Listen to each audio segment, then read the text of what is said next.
Hi, here I'm gonna show you how and why to use the block ads feature. So many websites have many ads on it, and sometimes those ads can interfere with the bot and just screw you around. So sometimes you want to block those ads, and I'm gonna show you in this example why you want and how to use it. So there is this website is a very simple tool to check your domain authority, and it have a bunch of ads which are, currently I'm using an ad blocker on my browser, so you don't see those ads. But let me just see what we're gonna do. We're gonna tell Automatio, hey, go on this web page and just take a screenshot. With of course wait for a few seconds and just take a screenshot. So keep in mind we are not currently use block ads feature. So let's see what's gonna get. Create and run. We'll go and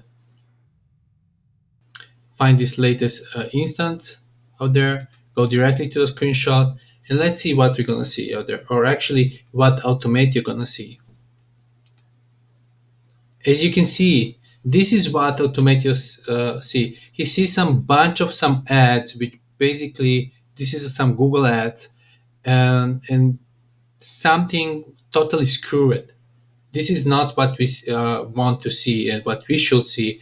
And basically, our instance will fail because if we, in case we want to interact with this input for this field, this click button or something else, um, it will fail. So here where the block ads feature comes handy. So use it all the time. Even you don't need it. It's a really good practice to use it. So if I turn this on now and update and run, so basically we run this instance, let's go back and see what we're gonna see, or actually once again what the Automatio will see.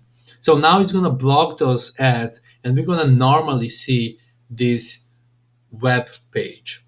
Let's wait for a couple of seconds. This is a new screenshot, as you can see, and this is what Automatio now see. It is basically the similar view, or exactly the same view what I'm seeing from my browser over here, right?